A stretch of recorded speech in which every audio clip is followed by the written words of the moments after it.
ЮНЕСКО клубу ошо балдарды ушундай демирчилик мээримдүү балаты деген акция уюштурулган. Бул мээримдүү балаты ЮНЕСКО клубунун демилгеси. Жалал-Абад шаарындагы Ариет балдардын чыгармачыл борбору тарабынан жасалгаланып, белек ээлеринин аты жөндөрү менен кооздолгон. Бул жерде балдардын фамилиялары кеткен. Демөөрчүлөр өздөрү келип, бул жерден өздөрү тандашат. Тандап, анан ошол кандай белек камдаган болсо, ошол белектерин алып келишет. Анан биз ошол белектерди өзүнүн дарегине жеткиребиз бул балдардын. Аталган акцияга кайдыгер болбогон ар бир жаран катыша алат. Алардын бир аз болсо да көңүл бөлүүсү мындагы балдар үчүн унутулгус майрам тартуулашы бышык дейт уюштуруучулар. Мээримдүүлүк балаты кайрымдуулук акциясы кайдыгер карабаган ар бир инсан өздөрү белегин алып келип 25 декабрга чейин биздин Ариет балдар чыгармачылык борборуна алып келишет.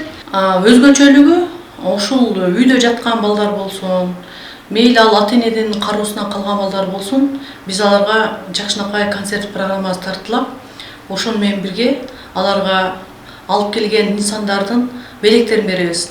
Маалыматка ылайык, балдардын укугун коргогон эл аралык ЮНЕСКО уюму менен аталган балдар чыгармачылык борбору ар дайым кызматташып келет. Анын жемиштүү натыйжасы мындагы балдардын ийгиликтеринде.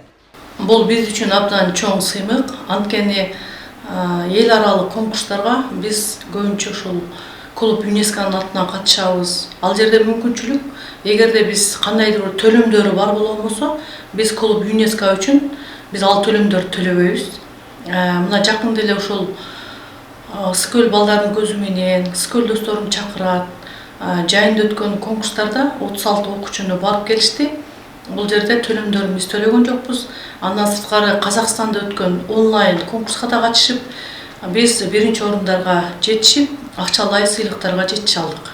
Жалал-Абад шаарында балдар үчүн уюштурулуп жаткан мээримдүү балаты акциясынан сырткары Жалал-Абад шаарынын мэринин балатысы да белгиленген. Быйыл Жалал-Абад шаардык мэриясынын иш-чара планы негизинде 500 балага мэрдин белектери даярдалган. Анын ичинде жакшы окуган балдар, активист балдар, ден соолугуна мүмкүнчүлүгү чектелген балдар, тоголок жетимдер, жарым жетимдер, ошол балдар тизмеге кирип мэрдин балатысына катышмакчы.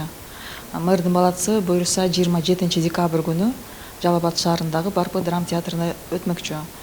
Ал жерде сценарий түзүлгөн, жомок менен жакшы ыр күлкү бийлер менен өткөрүлмөкчү.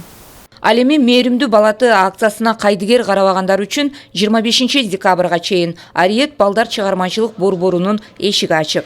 Ар бир бала бул жашоодо бактылуу балалык доорун сүрөөгө татыктуу. Андыктан шарты болгон ар бир жаран мүмкүнчүлүктөн пайдаланып балдарга бактылуулук тартууласа болот. Улкан Кожоева, Чыңгыз Абдыкадыров, жаңылыктар үчүн.